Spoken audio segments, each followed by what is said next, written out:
Hi, it's Kristen and it is Summerween. Summerween is a readathon created by Gabby Reads. I'll leave her linked below in the description. And it's basically just about spending like a week reading like creepy, scary, or fun horror, thriller, murder mystery kind of books in the summer, so bringing like a Halloween energy into summer.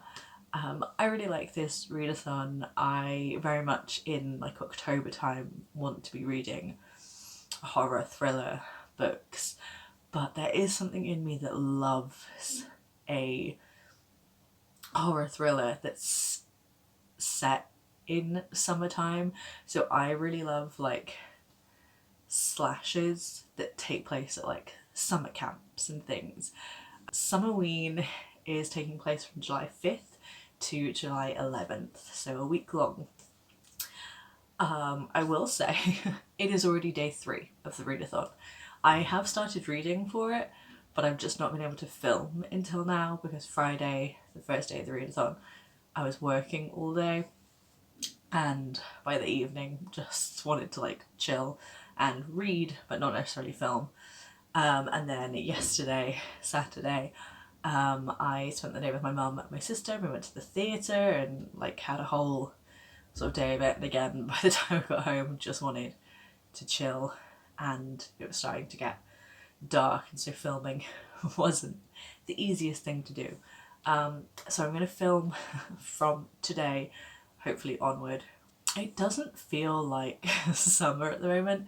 The weather is horrendous. I'm like looking out my window right now and it is pouring with rain. So that kind of lends to the horror thriller atmosphere, but not so much to the summer. But anyway, so there are several prompts for Summerween. They say you don't have to do the prompts for your reading, but like if it's going to help you choose what to read, then by all means join in with the prompts. I really enjoy following along with prompts during readathons because I think it helps me get into the spirit of the readathon, but also like maybe makes me lean towards something that I wouldn't necessarily pick up just naturally, or like something that's been on my TBR for a while that I keep not getting to. But actually if it's the perfect book for a prompt, then that's like the excuse to pick it up.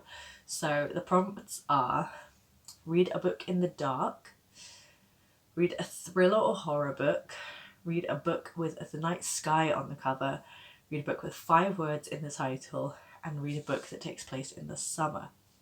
So for reading in the dark, I have my Kindle, which I've been trying to get back into using more, so that works because when it's dark I can have my screen lit up. Read a thriller or horror. All the books I have I think are like thriller or horror, so I should be able to complete that quite easily. So read a book with a night sky on the cover. I've gone for Murder in the Family by Cara Hunter. You're probably looking at this going, there's no night sky. There is on the back. There is on the back.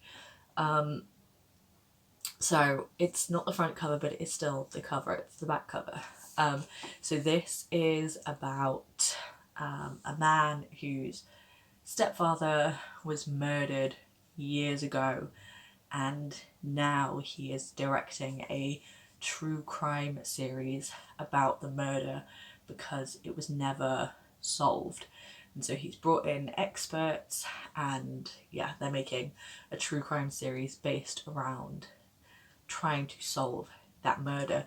And the whole book is told in like the transcript of the documentary, and we've got like a few pages of like emails and some like texts, and then like other sort of mixed media elements in there. So I'm hoping it'll be a quick read because mixed media stuff I can normally get through quite quickly.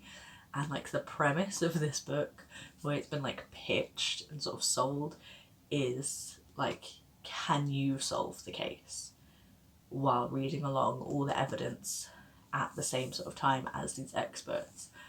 So I thought that was interesting.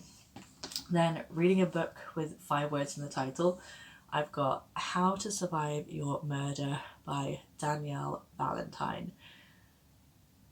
I won't lie, I don't know a ton about this other than it's young adult and I think just like a slasher.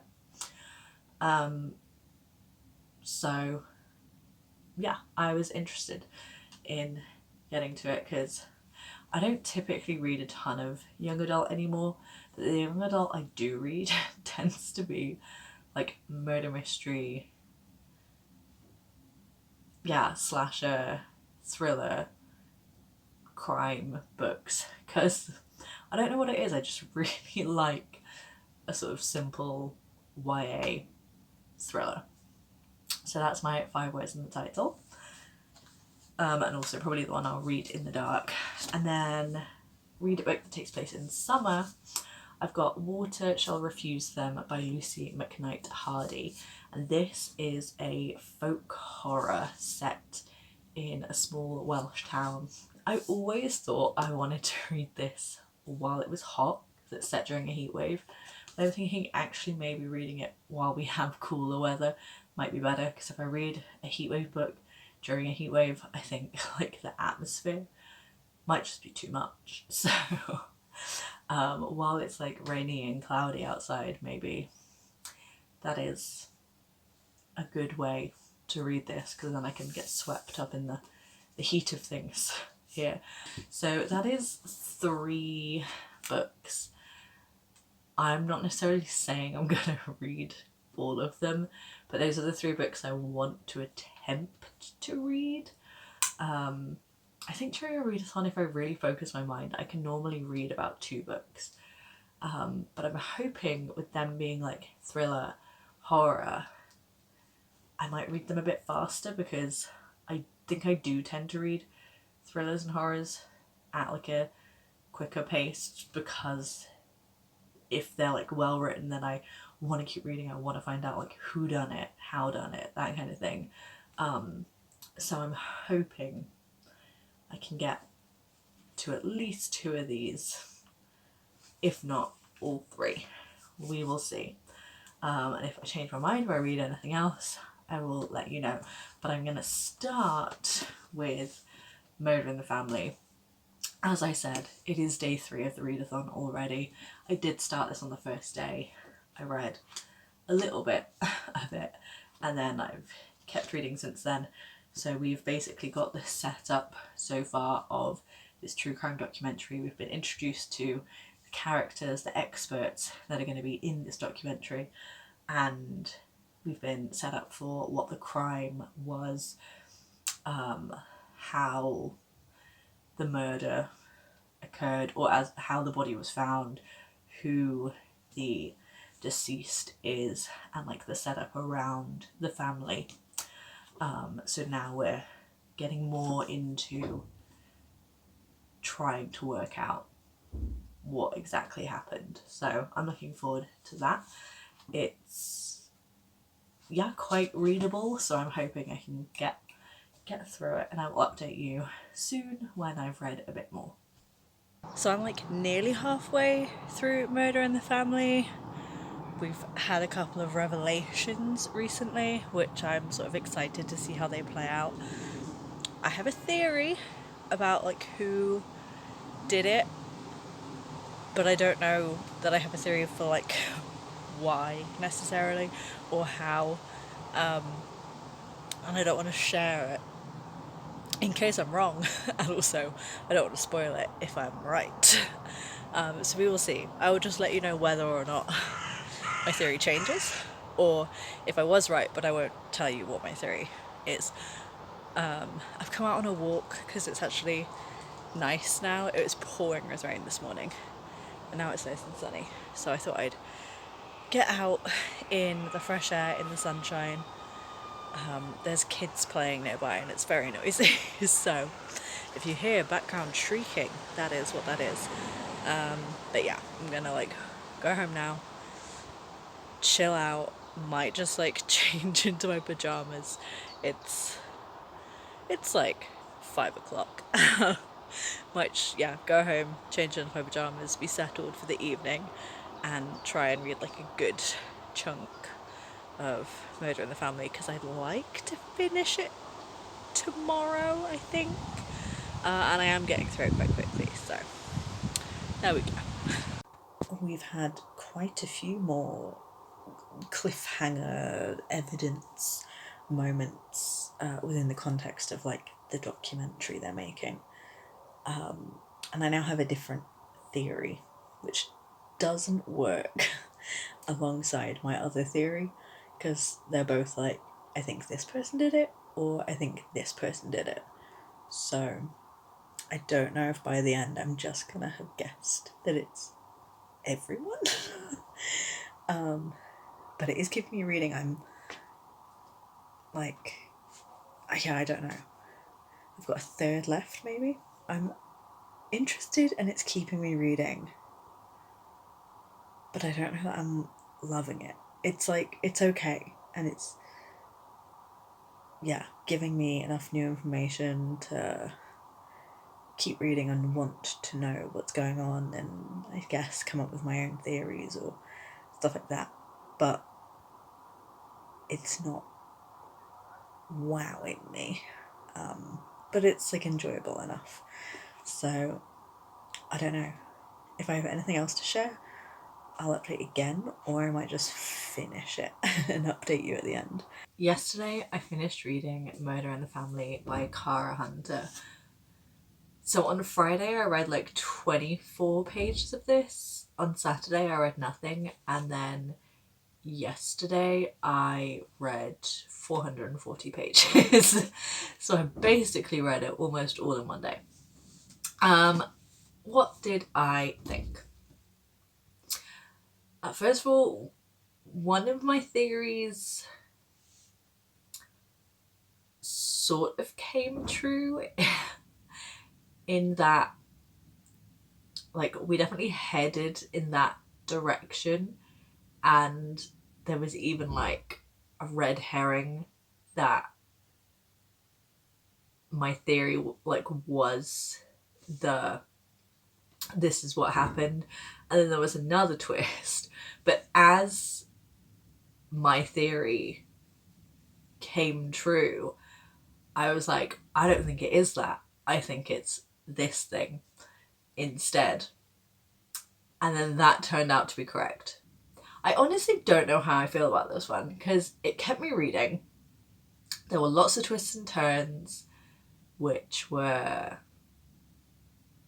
surprising. Some of them I was like, yeah, I sort of saw that coming. But others genuinely surprised me. So that was good, in that there was some stuff I could guess and some stuff that actually shocked me, which I always like in a thriller. I like to genuinely be surprised, but I also like being right. And I like when things turn out in a way where you could have like worked it out or like guessed along the way. Because I always feel like thrillers and mysteries where the ending just completely shocks you and you go back and you go, how would anyone have guessed that, are kind of ridiculous. But thrillers where if you go back and look at the clues or go back and look at what was said, you can go, yes, like I could have worked that out and stuff. And this, it did surprise me, but did also have those moments where I guessed and I was correct, so that was good. It kept me reading, it kept me wanting to find out exactly what was going on, so it like gets points for all those things. But at the same time, like I was invested in the mystery because I wanted to know what happened, but I was not invested in any of the characters at all. I didn't care about any of the characters. And you could argue that that's like maybe because of the format of it, because it's told through like mixed media, so we're not getting like characters' inner thoughts and feelings unless they explicitly say it or write it, because it's just transcript of episodes of TV, emails, texts, articles, things like that. So you're not getting any like deep connection to any character. But I think that hindered my enjoyment of this.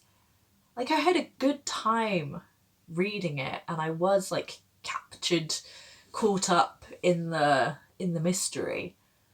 But there was just something missing, because I've read mixed media stuff before, stuff that's like prose and mixed media, and then I've read things that are just mixed media, like earlier this year I read The Appeal by Janice Hallett, which is a murder mystery where you just get the evidence, and it follows along like two young lawyers who just get given these like evidence packs of emails, flyers, meeting minutes, similar premise to this, and you just read what those like trainee lawyers read.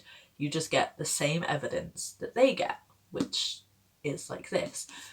But with The Appeal, I got really caught up in the mystery, and I was having a great time reading it. I had such a good time reading that.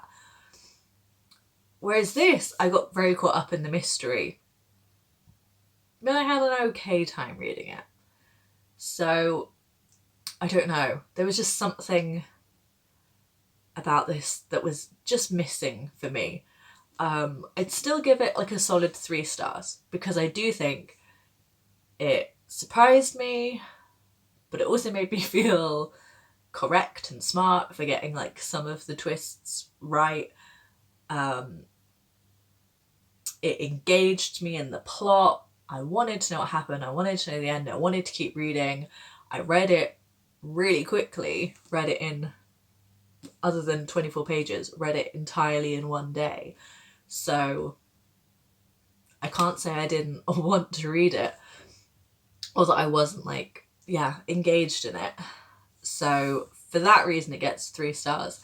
But there was just something in it missing, and I couldn't even necessarily tell you what. I guess it is just that I didn't feel connected to any of the characters.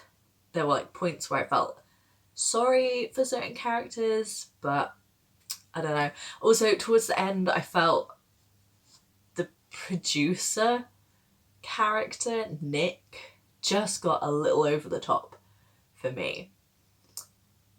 Because this is going to be slightly spoilery. So if you don't want any spoilers, just skip until the clip where I like don't have this book up anymore. But the whole premise, obviously, is they're making this TV show, this true crime documentary about this murder that happened. And throughout the book, you find out that actually some of the characters, the experts they've brought in to solve the case, to go over the case, actually have connections to the case in various different ways. And the producer, Nick, knew that. They researched these people, that's why they got them in, because he knew that they each had potential connections to the case. And so he thought, that'll make good TV. If these secrets come out, it'll stir up drama, it'll have them second guessing each other. That makes good reality TV. But like when that's revealed, he suddenly becomes not like a villain, but he then gets like so smug, so cocky, and is like saying all this shit about the other characters, like to the other characters, but also like on camera. And I'm just like, in what world, even if you did like secretly set up all that stuff, in what world would you get on camera and just start being a dick to everyone? Like, just professionally, that doesn't work because he like fully insults the director. Like, you're out of film school, you've done nothing with your career, do you think you would have ever got this high profile of a thing to direct if it weren't for the fact that your family is the case? Like, you never would have managed that yourself, you're not that talented. And he's just fully saying this on camera, and I'm like, this is so unprofessional. Why would you want to come across this way on like international TV?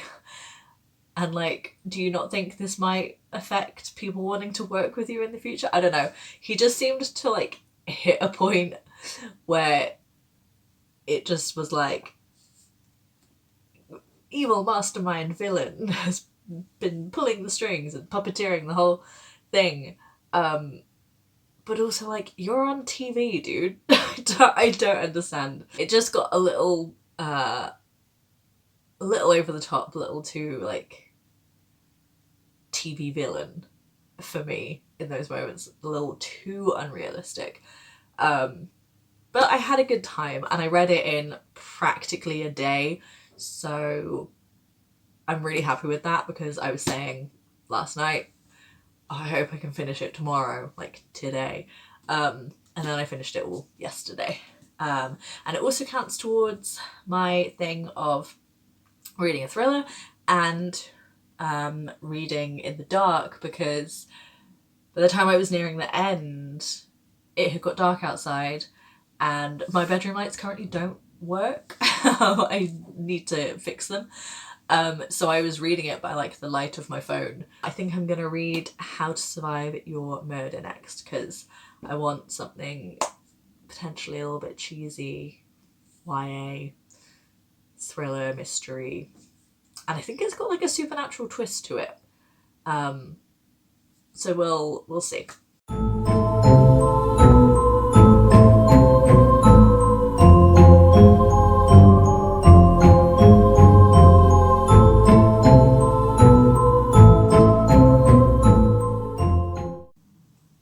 So I started reading How to Survive Your Murder. I completely forgot the name of it then. How to Survive Your Murder. It's okay. I've just hit the point where like the basic premise comes into it, like the synopsis on Goodreads, and I'm like 21% of the way in, I think. So we have our main character, Alice, I think that's her name, and she has an older sister, Claire, who's like very cool, popular, pretty, and Alice is kind of like the nerdy, geeky sister. And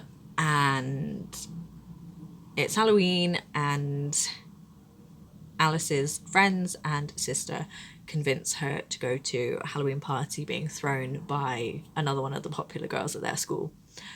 So they go, and Alice's sister Claire is killed. They're like in a corn maze. There's a guy with a chainsaw, and Alice watches her sister be killed. So then we jump to a year later, after her sister died the following Halloween, and Alice's friends, or like former friends, have started a podcast. They'd always discussed, the three of them, doing a podcast together about like true crime or horror movies, things like that. But she, after her sister's death, was like, I can't even think about that. And they, without her, decided to make a podcast that was about telling people the rules of being a final girl based on like horror movie tropes.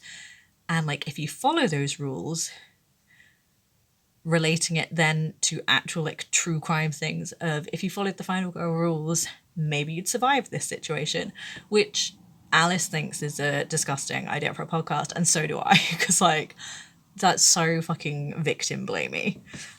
So that's really frustrated me and made me angry as I'm reading it. So I hope that that is resolved in a satisfying way of like saying that's just bullshit.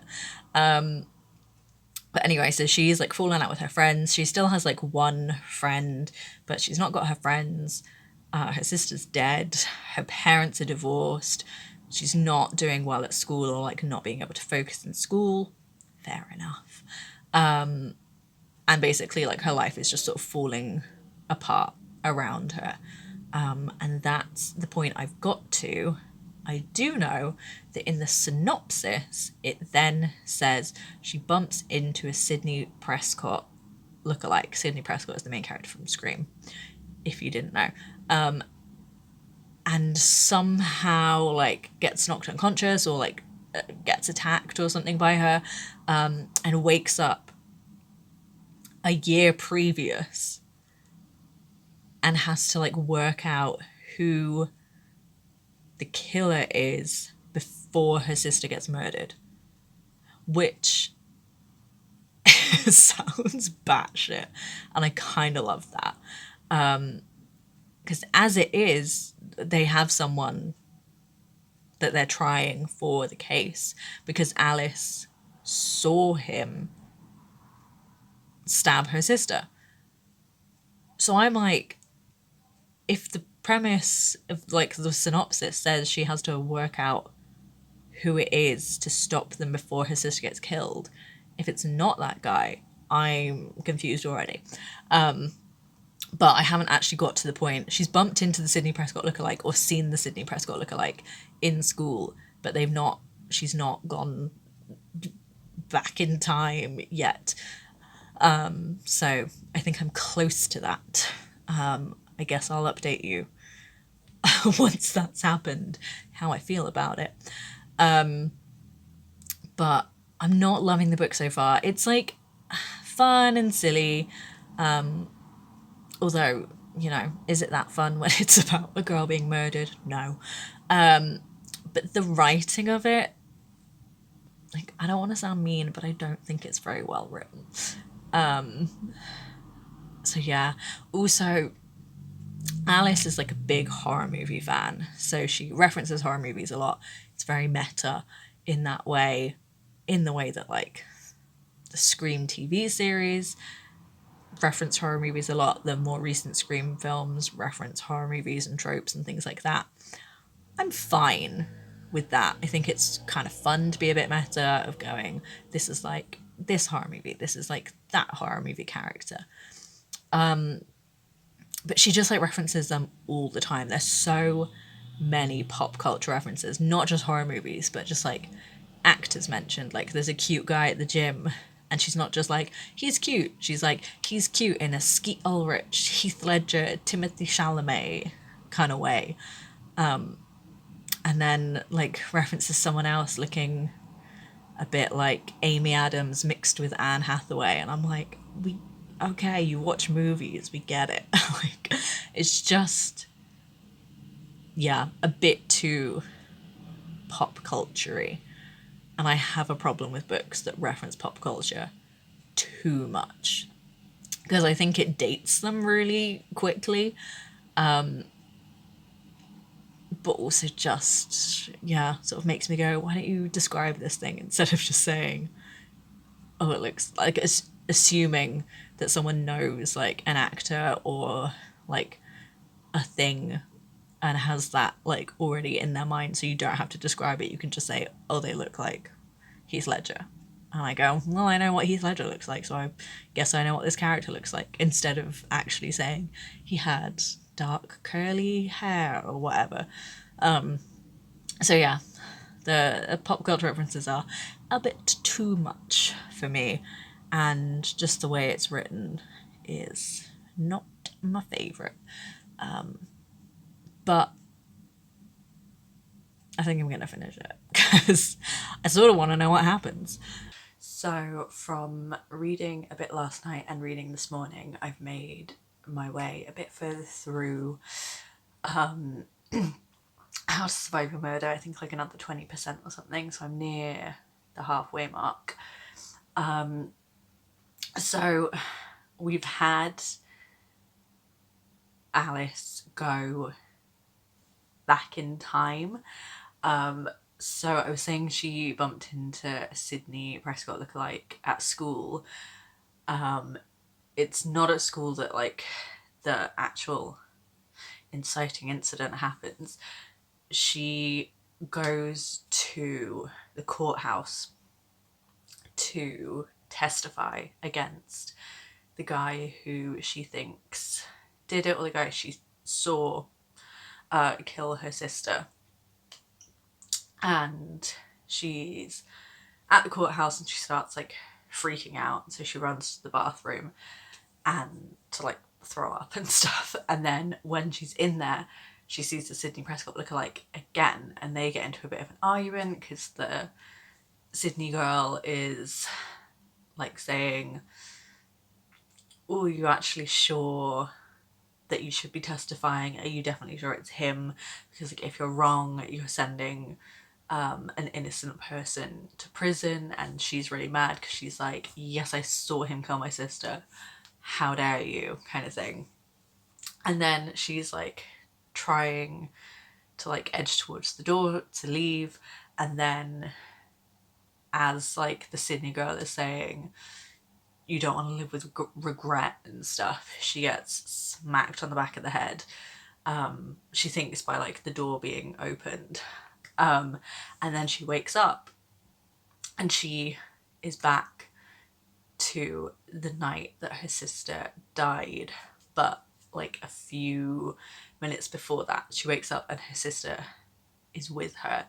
And time seems to have changed in that originally she let her sister go into the corn maze by herself, and she went off and like found another route in with her friends, and she always regretted not following her sister in. But this time she wakes up and she is with her sister in the corn maze. So she's time traveled? I don't know. We'll see if we get answers to that or if it's just something that we need to buy into. So yeah, she is now back in time now, and I've read a bit further on from that. That was where I got to last night. And this morning I read a bit more, and they've seen the first girl who got attacked last time be dead this time. They heard her scream, which is what happened the first time round, and that in the first timeline is when Alice ran into the corn maze, found a girl Chloe with her arm chopped off, and then found her sister having stabbed the attacker, and then the attacker pulled the knife out and stabbed her sister. So this time they found the girl with her arm cut off, except she's dead. And so Alice is then like, well, if things have changed, that means the killer is still out there because my sister didn't stop him this time. But then she quickly realizes that because her sister didn't stop him, he's gone and he can like go on and attack other people. So she's like, gotta stop that. But also because she wasn't there to see this happen and her sister wasn't there to injure him before she died, no one believes that he's like the guy that they're looking for, because obviously they find Chloe dead, and so they call the police and they're trying to explain like, there's a killer out there. And she's like, I think he's gonna do it again, because she knows from the first time round that he potentially had been going to go on to kill other people before her sister stopped him.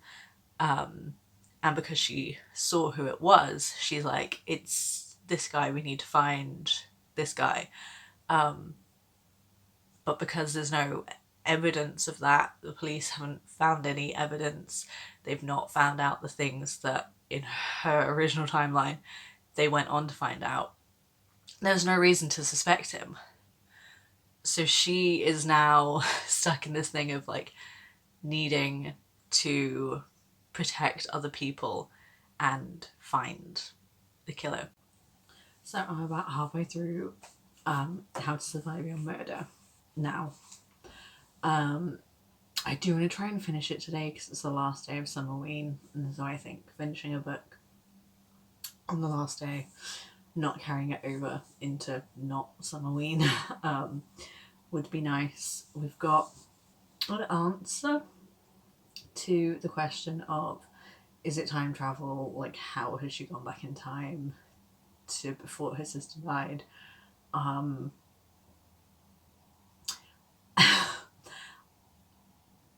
gonna spoil it. So if you don't know that, I'm gonna hold my hand up, and once my hand goes down, we'll pass spoilers. But the explanation for how she's gone back in time is the Sydney Prescott lookalike sent her back in time because she is an angel. So don't know how I feel about that. But you know, whatever. I'm starting to lag with my day. I'm starting to feel tired. So the other day I bought myself some fizzy fangs because I thought that was Summerween-y. It's not really the time of year for like spooky themed sweets, but fizzy fangs are like a year-round thing. So got myself some fizzy fangs. Gonna eat these. Watch some reading sprints, I think, because that will keep me reading but also give me breaks every now and then. So yeah, that is the plan. So we're after Summerween finished, but I didn't manage to finish the book, so I'm going to finish it this morning just so there's some completion to this, and then I'll upload this. We're getting towards the end of the book, and I have a theory. And it's kind of ridiculous, but if I'm right, I'm going to be so proud of myself. So I'm going to put my theory here. I will have a spoiler written, so you can just skip to when that's passed if you don't want to be spoiled. Okay. So Alice has found out that her dad is potentially cheating on her mum. And then she found out through rumours that it might be with teenage girls, which fucking yikes. But that it's with Chloe, Erin, and Sierra, who were the 3 original victims in her timeline where they didn't get murdered. And in this timeline, where they have been murdered, Chloe's dead and Erin is dead, and Alice is trying to find Sierra to make sure she doesn't die.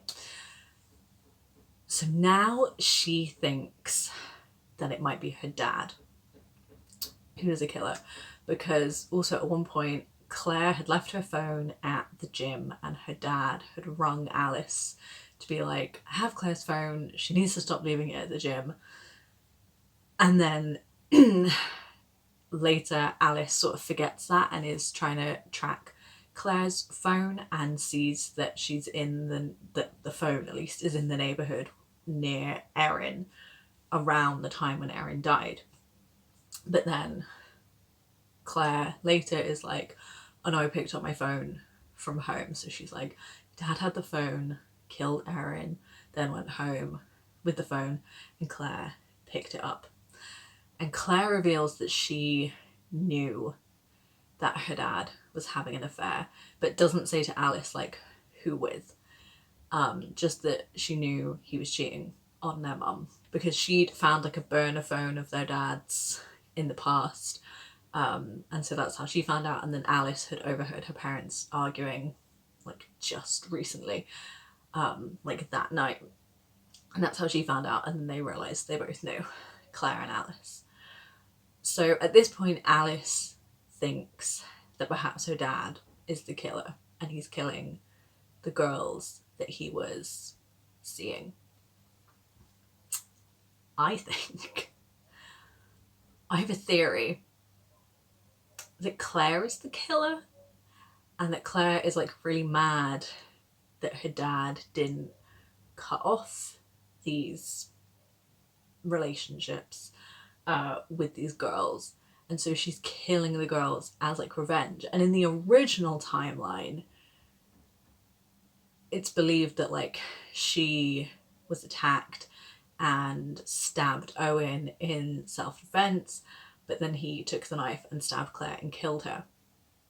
I think perhaps Claire was trying to kill Chloe, chopped her arm off, as happened in both timelines. And then Owen found them, so Claire stabbed Owen to try and kill him, but didn't manage to, and so Owen, in self-defense, stabbed Claire back.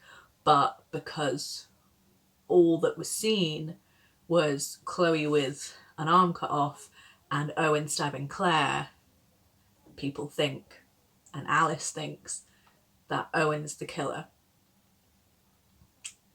and chopped Chloe's arm off and killed Claire. I think Claire chopped Chloe's arm off in like revenge for the affair with her dad, and then tried to kill Owen because Owen saw. But then Owen ended up killing her in the original timeline. In this timeline, Claire is just going around killing people because I think that Claire got her phone back earlier than she said, because Claire went to the gym.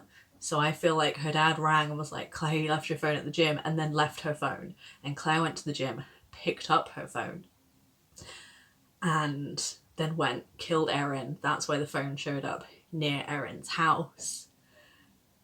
But then, because Claire went home, or maybe she didn't even go home in between, that's where she says she picked up her phone. But this is why I think it could be a correct theory, because like even though it's wild, it would like recontextualize everything.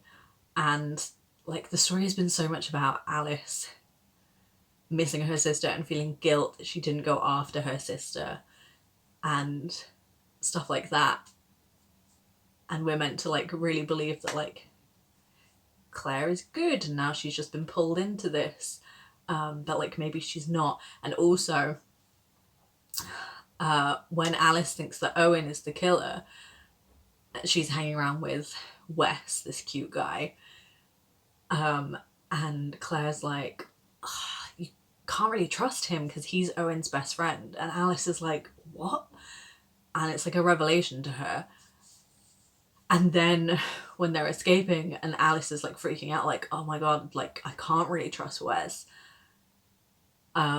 They're like escaping in the car and Claire gets her to put her seatbelt on and she puts hers on and then like crashes the car. So Wes is injured and they leave him. So I think Claire is like trying to paint Wes as the bad guy because they were like, Owen couldn't have done the second murder. He could have hurt Chloe, but he couldn't have done the second murder because by the time Erin died, Owen was in police custody. So I think Claire is trying to paint it as like, well, the first killing could have been Owen, and then the second killing could have been Wes, and they're working together. So like, it doesn't necessarily mean that Owen's innocent. It could be like a dual thing, which would explain like how there were killings when people were in custody or when they had alibis and stuff. So that's my theory at the moment. I think the beloved sister who died in the original timeline is actually the killer. I could be very wrong. If I'm correct, I'm absolutely keeping this clip in because yay. If I'm not correct, I still think it's a good theory. I still think could be fun, could be interesting if that's how it had played out. But we will see. We will see. I'm going to finish the book now. I think another slight problem I have with How to Survive a Murder is that other than our main character Alice, who I like well enough, I don't feel connected to like any of the other characters. So when Alice is going, oh my god, like this person from school is dead, or oh my god, my friend is dead, or XYZ is dead, I just don't really care because like I didn't really know them as a character. There's not like much to the other characters. So I don't really feel their loss when they're killed off, you know? So I feel like even in a slasher where lots of people die, okay, a couple of the kills can be people we don't really know or care about just to like get us going with the body count, you know? But then I should at least care about some of the characters, you know? So yeah, that's a slight issue I have. I was right. Stuff I said, it wasn't like fully explained in all that detail, but like the general, who I thought the killer was, I was correct. So, if you saw the spoiler section, know that I was right. If you didn't watch the spoiler section, you can still know that I was right. Whatever you think my theory was, I was correct about it.